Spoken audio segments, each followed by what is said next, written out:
It started with a street fight This morning, him and my brother were supposed to box it out. and spiraled into a mystery twisting through lies. I was not there. Okay, but I'm telling you, your car was.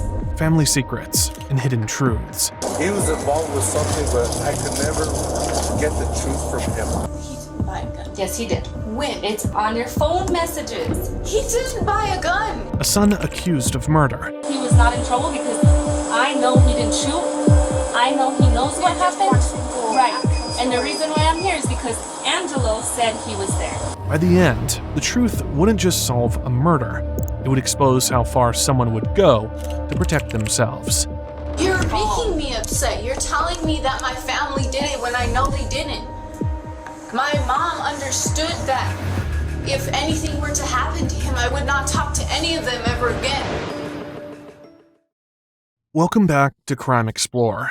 Before we dive in, make sure to hit that subscribe button because you won't want to miss how detectives put the final pieces together. In March 2022, police rushed to a scene downtown in Albuquerque to an alley behind Lindy's Diner.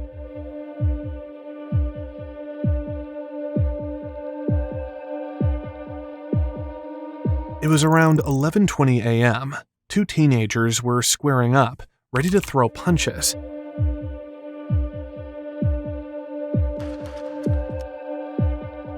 Then, there were gunshots. One of the boys collapses, and before anyone can move, the other teenager bolts from the alley. That's when witnesses notice that boy wasn't alone. One witness was coming back from Java Joe's.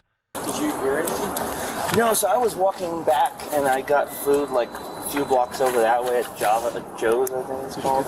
He was walking back home when he saw 5 or 6 people running. Okay, so I'm walking down Central towards my residence here. So you're heading east on Central? Yep. Okay. I get to the corner right there. There's about 5 or 6 people running. One of them is in a high school graduation gown. All but one of them run into this high school. He turns around, runs back to the alley, gets in a silver Altima, and takes off down the street. The officer wanted to know more about the getaway car. Could you tell, was it a newer model somehow? Older, probably pre-2010. The officers quickly got more details on the teenager who got away. And what did he look like? So he was maybe a light-skinned black male. Pretty fair skin though, and he had a beard. Yeah. Investigators then circled back to the group spotted near the scene.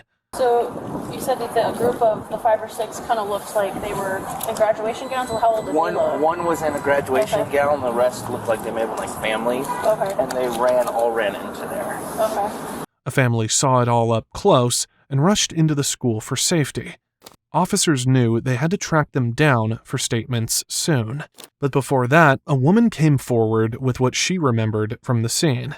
I saw some kids, or a kid, wearing a graduation cap and gown. It was blue. And then a group of people over here out of a car. I saw another guy backed it. I just saw strange cars that aren't usually here. And I was driving in circles because this is a rental car and I can't park it back here. And I'm looking for parking on the street, so I've just been circling. And I noticed some weird activity and I just had this gut-wrenching feeling that someone was about to get shot because there were just weird people back here. And I saw this kid, this guy right here who shot, he was over here talking to some girl. And the last minute I saw him over there, I turned the corner, and then all of a sudden I went back this way and I heard a gunshot when I was on this side of the road, so then I came back over here and parked and he was down. From what they've gathered, the shooter might be a teenager. The woman knew something wasn't right. She spotted 2 gold-colored cars parked by the alley. Investigators press her for what she saw before the gunshot. And they were walking around this area. And then this kid for sure was over here because I don't know if he threw out the trash or something, but he's wearing an apron, so he must be at work, and I don't know. I just saw him over here talking to someone, and I circled around this way in front of Central. For whatever reason, I didn't come back through, so I was circling around. She was right. The boy with the apron wasn't just hanging around the alley. He worked at the Lindy's Diner.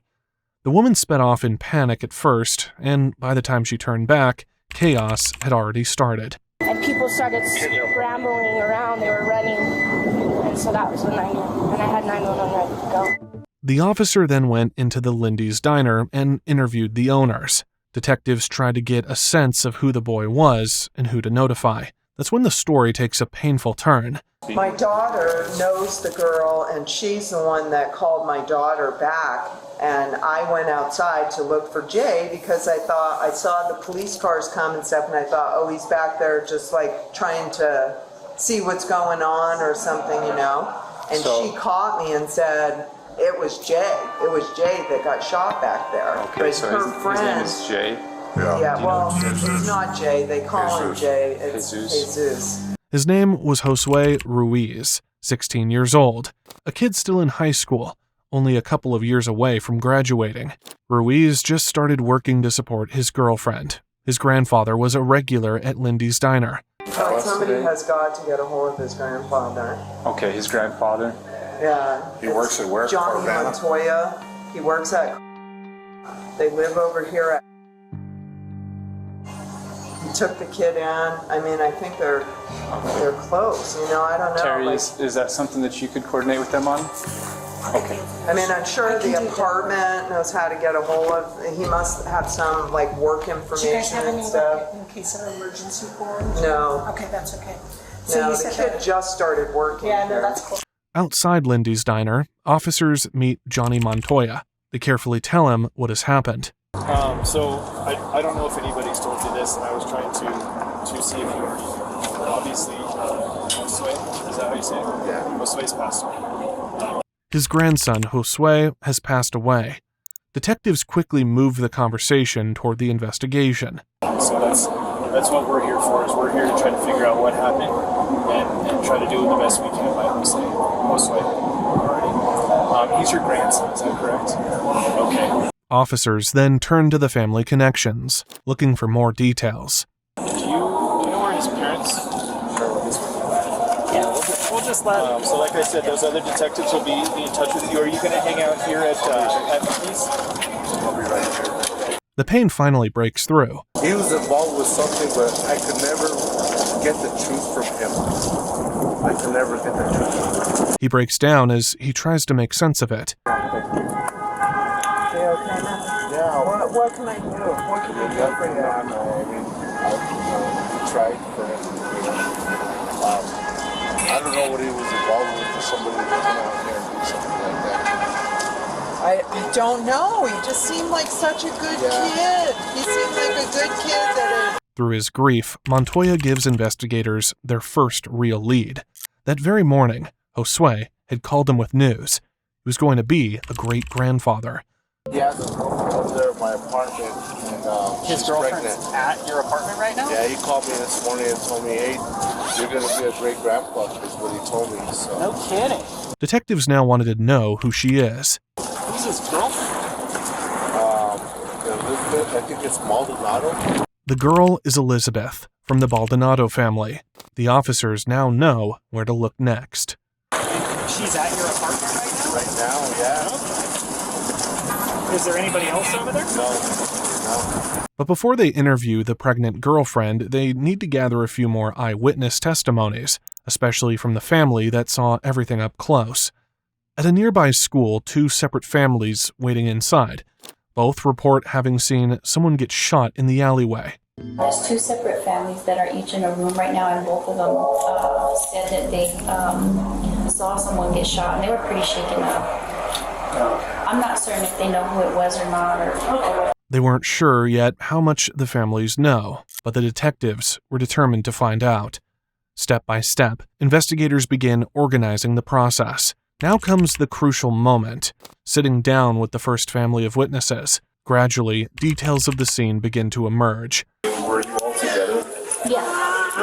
Where were you guys at? We were all in the alley opening our doors to the car. Yeah. So you were in the vehicle together? Yeah, we were outside. When we heard the gunshot, we were outside. And we were opening the doors to get in the car when we heard the loud. Were you leaving from here? Yeah. The blast was loud, leaving no doubt what they had just heard. Okay. Do you happen to come to school here? Yeah. Do you mind if I talk to... How old are you? 17. 17? And your mom? Yeah. Okay. Officers suggest speaking to them separately. They want each point of view documented. Can we actually talk to you two separately, and then I can maybe talk to you? Yeah. Or vice versa, I can talk to them if you want to. The family agrees, and the officers begin to split the group apart for questioning. This way, investigators can pull out every detail, no matter how small, about what happened in the alleyway. Detectives move the family members into separate rooms. They start with the mother. She recalls how fast everything went down. Yeah, basically everything happened so fast. I didn't know to get in the car or run to school, so I got in the car just to duck her. And then we couldn't get the stroller in the car, undo it fast enough. So I just ran in here to the school. Detectives then asked what she noticed in that brief moment. And I just remember all of us, when we heard the gunshot, I panicked, I got her. And I was just looking around me, and it looked like they were running to the school first. And I just heard someone yell, someone's dead over there.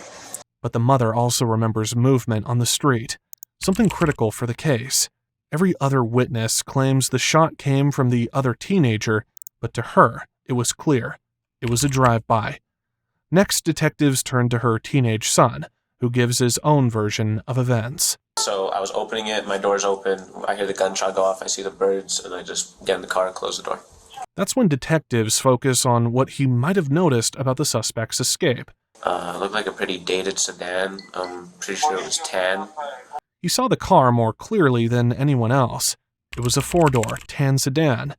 The description is rough, but it's a starting point. Detectives then head to Montoya's apartment. They went there to meet Elizabeth Baldonado, the pregnant girlfriend. She's in here.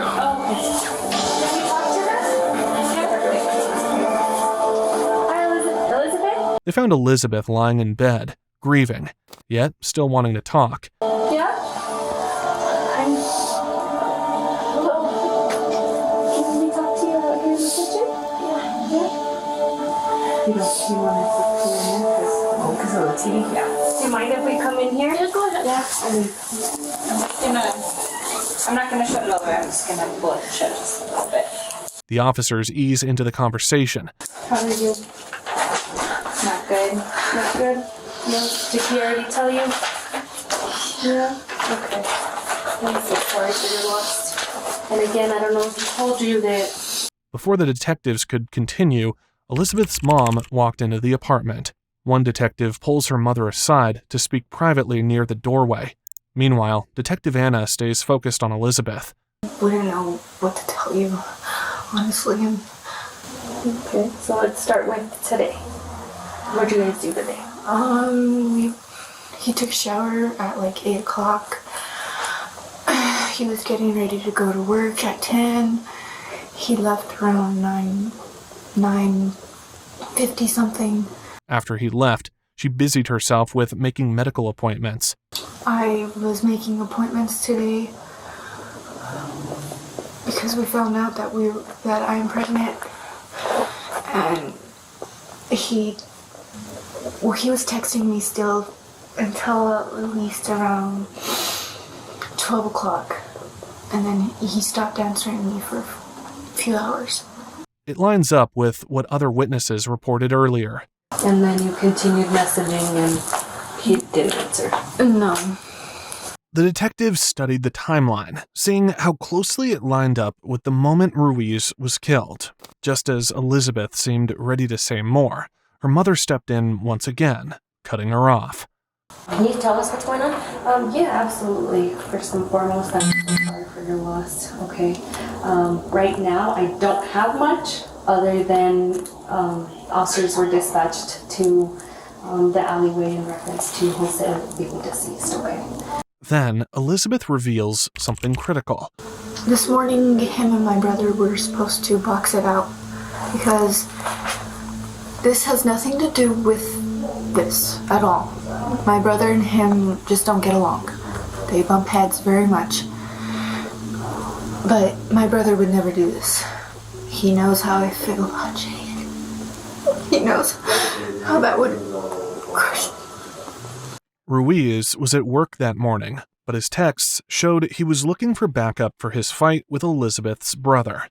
Mercedes, got someone in Albuquerque that can pull up tomorrow morning at 8. My snap got deleted, and I ain't got anyone I can call. This makes Elizabeth's brother the prime suspect. Your younger brother? What's his name? Angelo. Investigators needed Angelo Baldonado's side of the story. You guys can use the conference room? Here, walk through. Appreciate you. That night, Angelo had been working at a restaurant, a short drive from the crime scene. He explained to detectives that he didn't even have his own car to get there. His mom dropped him off in her car. Angelo confessed he was supposed to fight Ruiz for hitting his sister, but it never happened. Instead, he claimed most of his day was spent with his mom. Before he could say more, his mother cut the interview short. Since he was a minor, the detectives had no choice but to back off. With this dead end, detectives focused to the one detail tying every witness account together: the gold car. Every witness saw that sedan. One even claimed the gunshot came from the car. And who has a gold sedan in the family? Chavez, Elizabeth, and Angelo's mother. But Chavez claimed her gold Toyota had broken down that morning. Detectives weren't so sure if that was the truth, so they decided the next step was obvious. Check alleyway CCTV footage. It was clear as day. Chavez's car could be seen speeding off right after the shooting.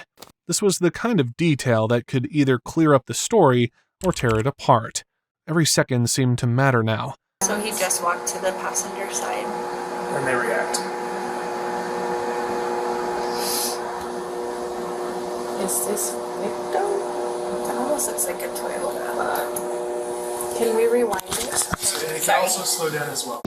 Everything lined up. The witnesses, Elizabeth's timeline, even Angelo's alibi. The only thing that didn't add up was Chavez's car. If it really broke down that morning, like she claimed, then why was it at the crime scene? Detectives sat down with Elizabeth's mother, careful but direct. Investigators weren't looking for surface-level answers anymore. They needed to know if her vehicle was the link tying her family to Ruiz's death. I have some more questions about your car, okay? Because the car is not where you're saying you left it at. Okay? Somebody stole my car. That's why I'm talking to you. I want to know. So I have to call my car was stolen. So here's the thing, okay? So I believe your car was used in today's homicide. Okay? You're lying to me. No, I am not. Okay, so if you don't tell me who had your car, I don't know. All it's I know your is car. I left my car at the side of the road. Okay. I didn't lend my car to nobody. But her story left investigators with more questions than answers. And did you leave it on the side of the road right next to your house? No, I live quite a ways from, what's it called, Wyoming, and Moon is where my house is, in between those streets. Okay. And Pennsylvania's a ways. Okay, so it's not right by your house? No. Detectives then broadened the scope to her family and their movements that day. So talking to your daughter, talking to mom, okay. Nobody has a problem with Jay other than... But my son said he wouldn't, and they were gone, and I was with them today. Okay. So you were with them all day? Yes.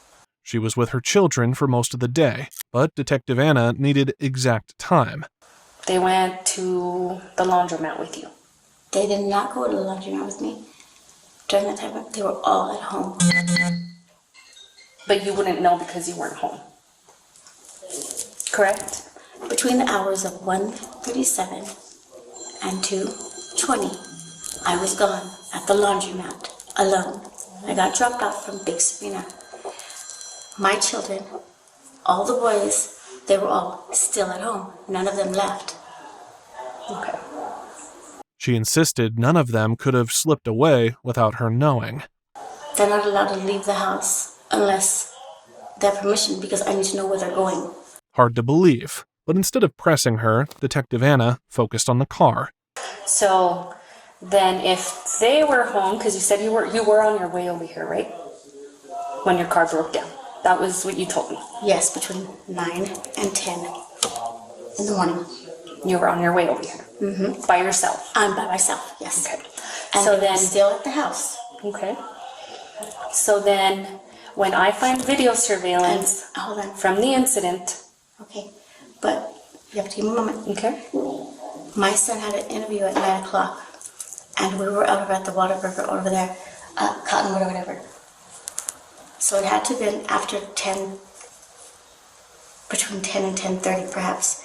I left the house shortly after I had spoke to Elizabeth.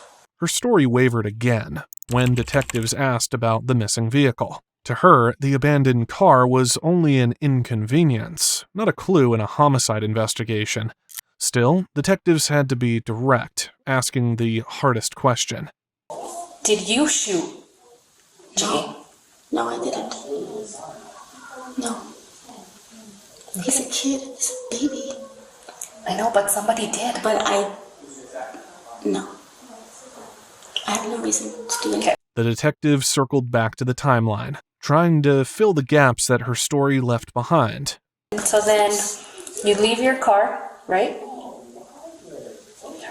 You leave your car, you walk back home, and then at 1:37, it takes you to the laundromat. At 2:20, you come back, and then obviously all this is going on, right? I'm sorry, I just completely zoned out on you because I'm just a little hit. Okay. So, and again, I am recording. I am going to remind you that there is video surveillance footage in that alley. I heard you. I'm going to find out.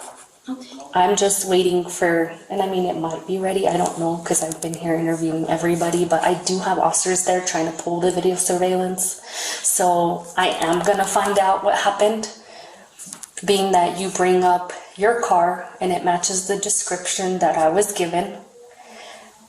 What do you mean? There was witnesses. Okay. Okay, there's witnesses in the area. There's a school there. I don't know if you know that. I was not there. Okay, but I'm telling you, your car was. By the end, the detective no longer tried to hide her suspicion. Because again, I'm telling you, based on your demeanor, I think you know what happened. And I know it's your car. And I am going to confirm it on video surveillance. I hope you do, because I'm like lost right now.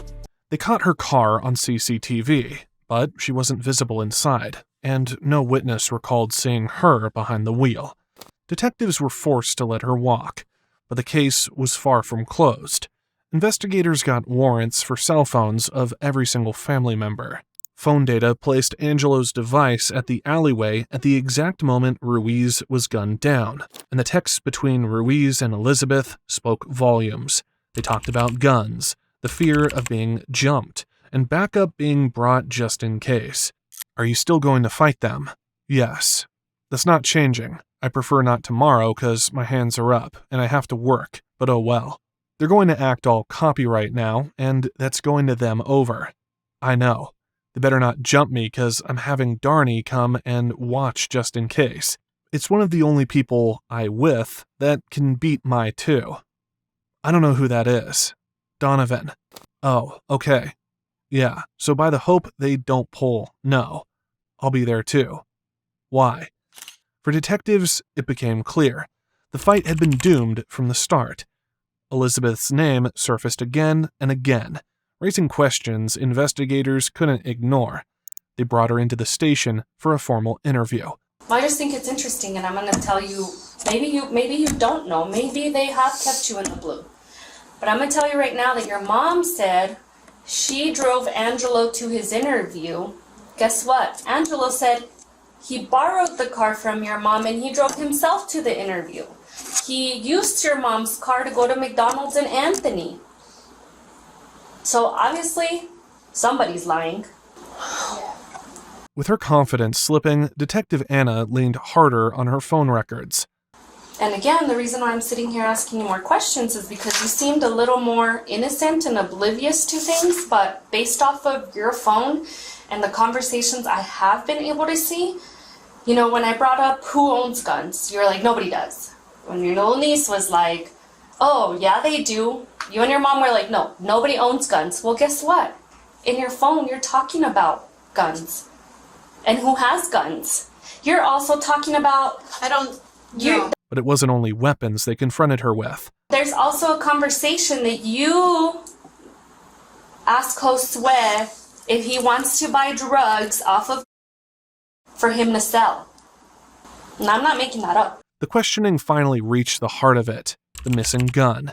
It's from your phone, and I made sure to put I know notes. it's in there. I know. I know Josue bought a gun, and that gun disappeared. He didn't buy a gun. Yes, he did. When? It's on your phone messages. He didn't buy a gun. He didn't even take a gun. But there, messages about a Glock, about it being purchased and then suddenly disappearing. Okay, well, what are the odds that I see that he gets a Glock, and I'd have to look at your phone to give the specifics of the gun.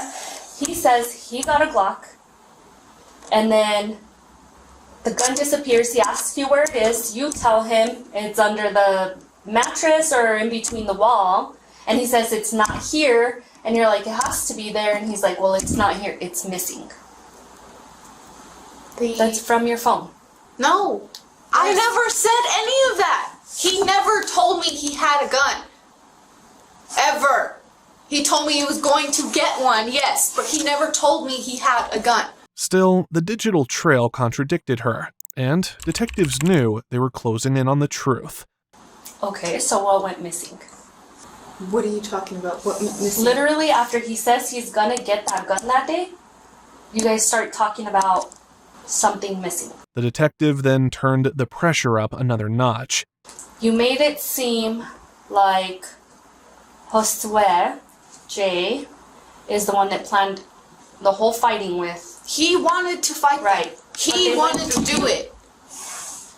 He reaches out to you, asks you to ask your mom, so then you ask your mom and your mom sets it up. No, actually, he called after he asked. Okay. If you look at the messages, actually, he asks, and I don't remember what I tell him, but then he calls and he asks my mom. But you helped him set it up. No, I didn't. I did not, because I would not want them to fight. Okay. I hate fighting as it is. Okay. She truly can't wrap her head around the idea that her family could be involved in something like this. All right, so then he tells you, you're like, yep, reach out to my mom. Then your mom sets up the fight. They did. Both of them. Not me or my mom. You are. You don't have to be upset with me. It's things I'm seeing on You're the phone. making me upset. You're telling me that my family did it when I know they didn't. My mom understood that if anything were to happen to him, I would not talk to any of them ever again. Elizabeth stormed out, drained from being treated like the villain. She hadn't pulled the trigger. That's when Detective Anna stepped in, making it clear she wasn't blaming Elizabeth for the murder. She believed Elizabeth's family was involved, and now was the time for her to come clean. Somebody took your baby's dad's life, and now that baby is not gonna have a father. And as much as you love your family, they still took your baby's dad. She seemed genuinely lost in pain. Was she truly in the dark, or protecting her family? Detectives couldn't tell. They had spoken with Elizabeth, her mother, even tried with Angelo. But one key voice was still missing: Elizabeth's older brother, Gilbert. To reach him, they made their way to the Chavez residence.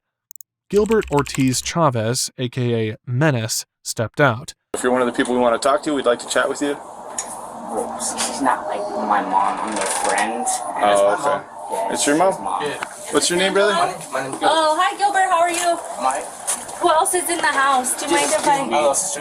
Your sister? Is Elizabeth here too? Elizabeth. My little sister. You want me to go get her? Yeah, she knows who I am. Can I actually talk to you, Gilbert? You know what it's about because, you know, I've already done some research. Get your hand out of your pocket for me, please. Thank you, I appreciate it. You already know what this is about. Detective Anna made it clear this was his chance to explain his side. So I'd like to give you the opportunity to explain why you told Elizabeth that. Oh, this is what? Gilbert, I'm not going to talk to you right here in the door. Do you want to come talk to me over here? Soon, Elizabeth herself came outside. Hi, Elizabeth. How are you? Good. Okay. Is your mom here? She's showering right now. Showering right now? Okay. Is Deshaun here? No.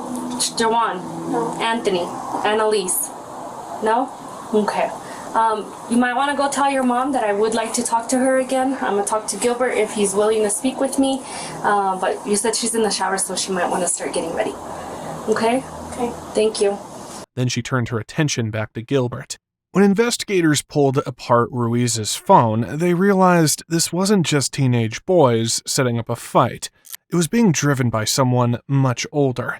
The messages led straight to Elizabeth Ortiz Chavez, the 49-year-old mother, pulling strings behind the scenes. They didn't show. There was going to be at least 4 of them, too. 8 o'clock, the mom said, and it's 9. Man, her family, a bunch of I swear. Her mom was supposed to bring everyone that was looking for me this morning at 8 to run. Ones, and it's 9:08. They also learned Gilbert had threatened Ruiz for putting his hands on her. Outside the Chavez home, detectives pushed Gilbert for answers. Tell me what you know. Okay, this is about Elizabeth's boyfriend's death. You know what it's about, so let's not play games today, okay? I know you know why I'm here. Yeah, now I do. Okay. Come on. So, tell me what you know. Like I said, I just moved I'm not gonna play games with you, okay? But the detective insisted they already had proof that he knew more than he was letting on. I know you threatened to take care of Josue. Yeah, but I didn't. I wasn't even up here. I couldn't even do nothing. Okay, so obviously you do know why I'm here and why I'm talking to you now. So now that we got that out of the way, The pressure began to crack him. do you want me to just take it for at face value? I already saw the Facebook, so... Do whatever. I didn't do. I'll tell you that right now, so you can do whatever I didn't do. So. Okay, so... I'm innocent. Okay. Then, Detective Anna told him they knew about the Facebook messages. So, again, in your Facebook, you do disclose and say you're going to send somebody to take care of you. Yeah, but did I send anybody? Well, who'd you send? Because he died. I didn't send nobody. Do I need to be any clearer? He died. I know he died. You guys just told me that. Well, you know because that's Elizabeth's... Yeah, but I didn't send nobody. Baby daddy. Come on. Ain't nobody want to do it. They're all scared. Yet the record of his threats was right in front of them, written in his own hand. 2 days before the killing, Gilbert wrote that if he crossed paths with Ruiz, the young man would catch one, a bullet. But Gilbert didn't budge. But detectives weren't ready to let him slip away so easily. All right, so then let's start from the beginning. What did Josue do that upset you for you to make such threats? Hit my sister. Hit your sister? Okay, how do you know? Because my sister told me. Okay, what did she say?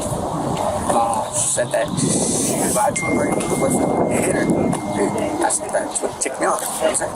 Anybody, I speak as my little sister, you know what I'm saying? To detectives, his explanation only raised more suspicion. If those threats came from what Elizabeth told him, it pulled the family's ties to the murder even tighter, and his digital trail was now part of the case.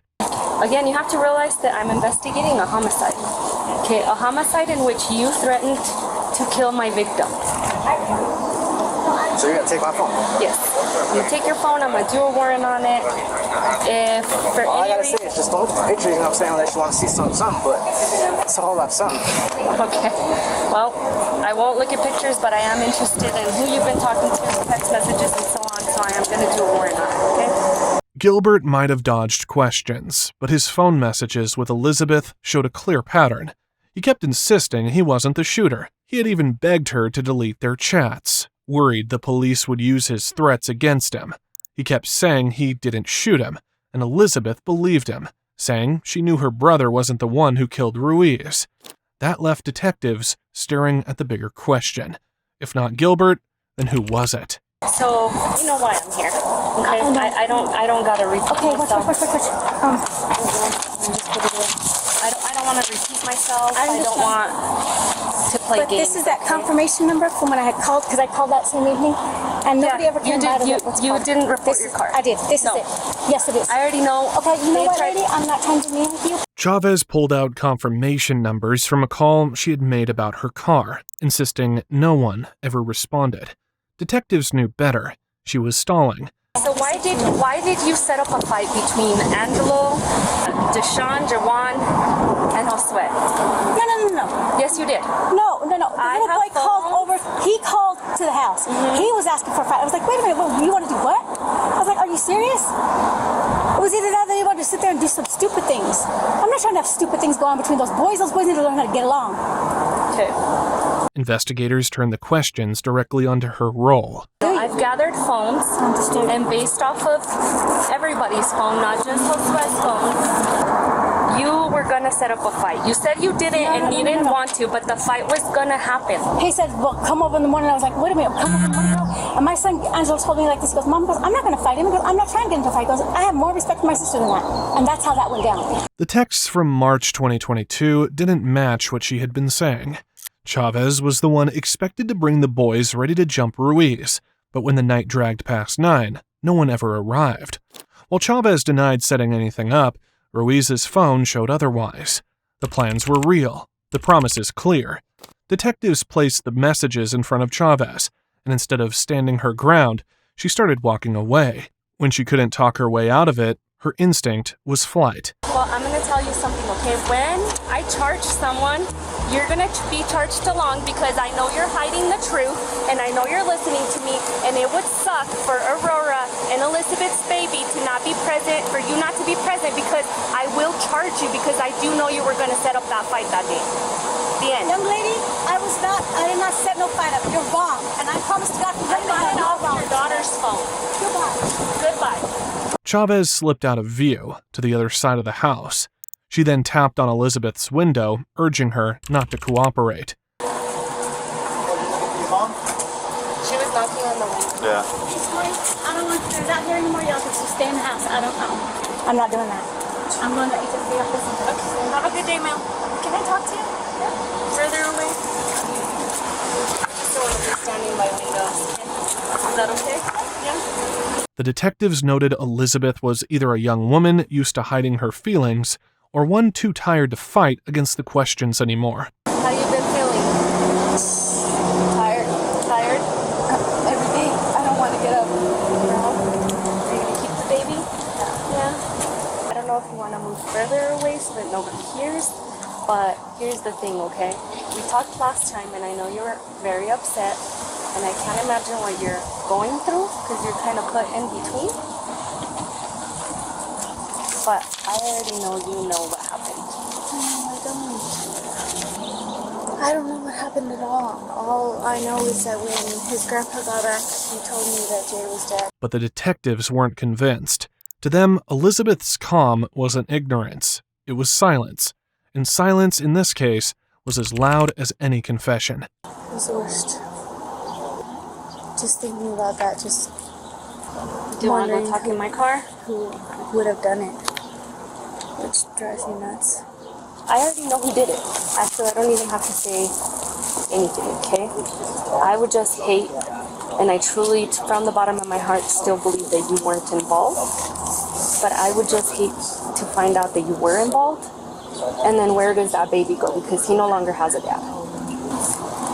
And at this point, with your mom's behavior, with your brother's behavior, I don't want all of you to end up in jail, and then where does this baby go?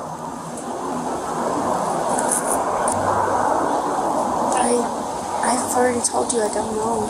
And they don't talk about... They don't talk about it because it gets me in a mood, like, sad.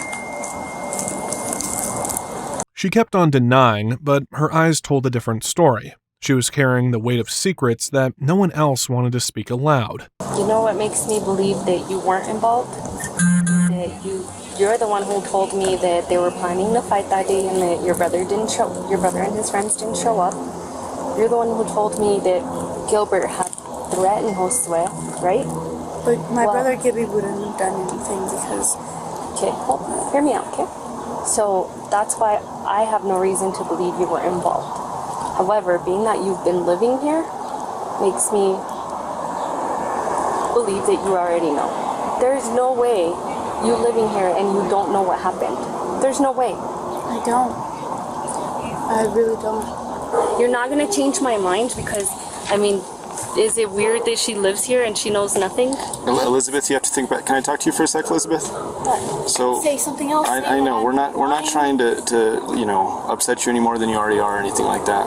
But you have to think about how when this case goes to court, one, when people get arrested for things like this, they don't care whose family, friends, or whoever else they can or will throw under the bus to try to get themselves a better deal.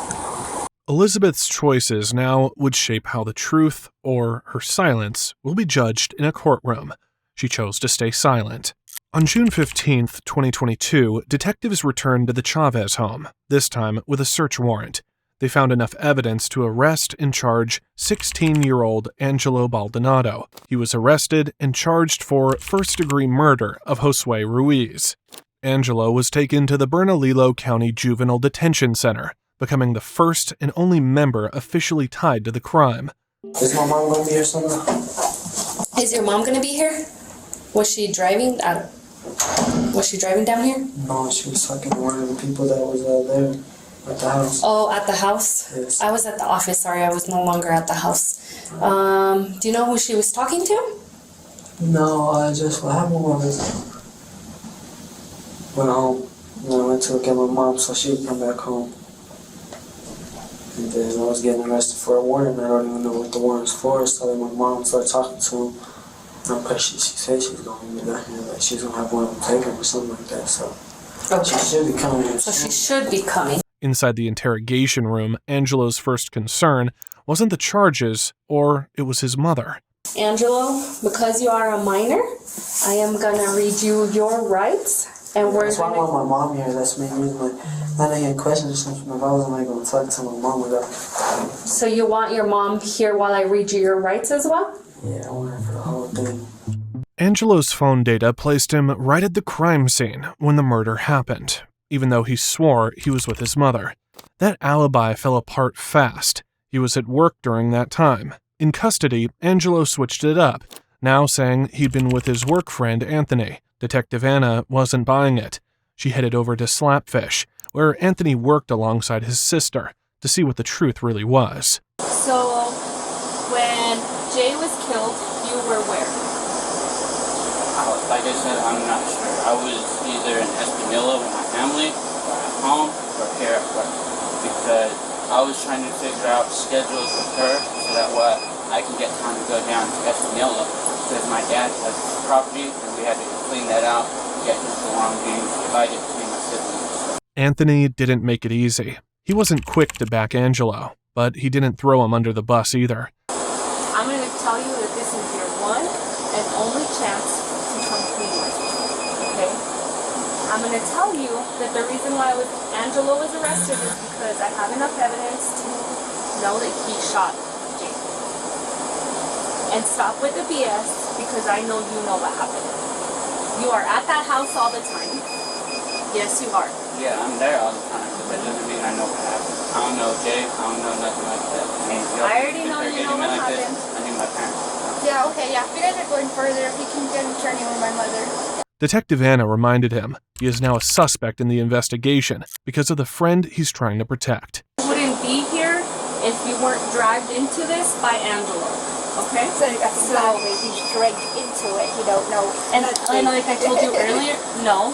I know he knows something because I've talked to other people as well. And other people have brought his name into the conversation. I'm not going to ask him questions, but We're like I all told friends. you earlier... We've hung out since we were little kids. I know, and that's why I know you know what happened. And I'm done asking you questions since you asked for an attorney. I'm letting you know that I told you he was not in trouble because I know he didn't shoot. I know he knows what happened. Just wants to get to the story, the full right. actual story. And the reason why I'm here is because Angelo said he was there. Detective Anna made it clear, if no one wanted to come forward, the investigation would keep moving without them. So work on that because this is going to go a whole different route. Again, the reason why I'm here is because Angelo himself said he was with Anthony and Annalise.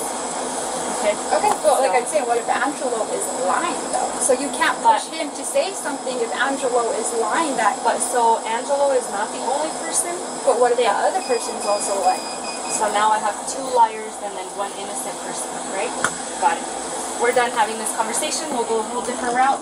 Get him returned. Okay. Have a good day. The case didn't stall for long. Almost a year later, a woman stepped into the picture, telling detectives she had something they needed to hear.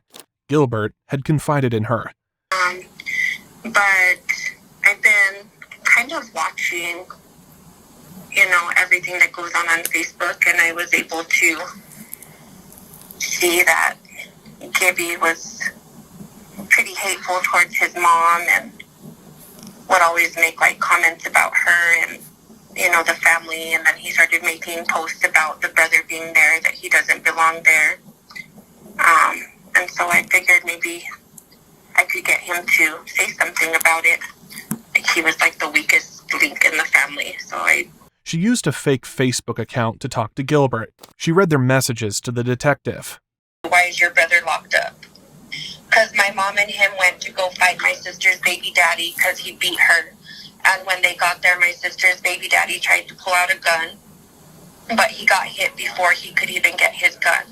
But they put the murder on my brother. I said, that's real fucked up. Why they put it on your brother?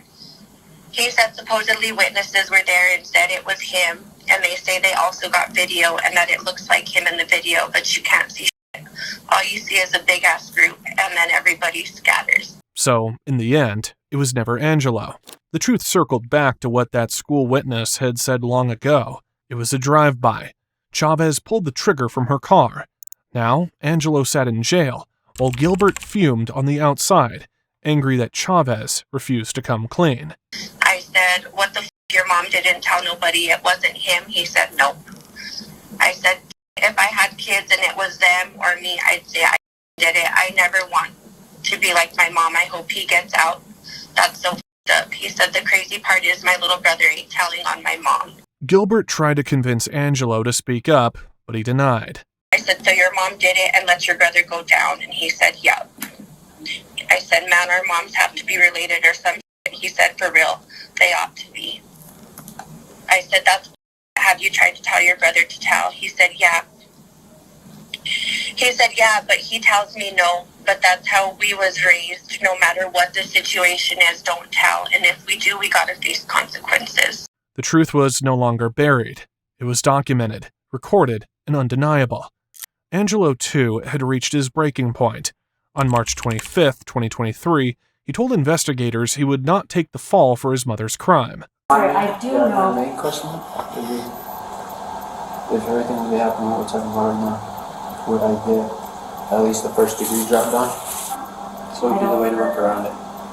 So if you're wanting to now give a statement, we can definitely schedule an appointment where it's me, you, and the attorney.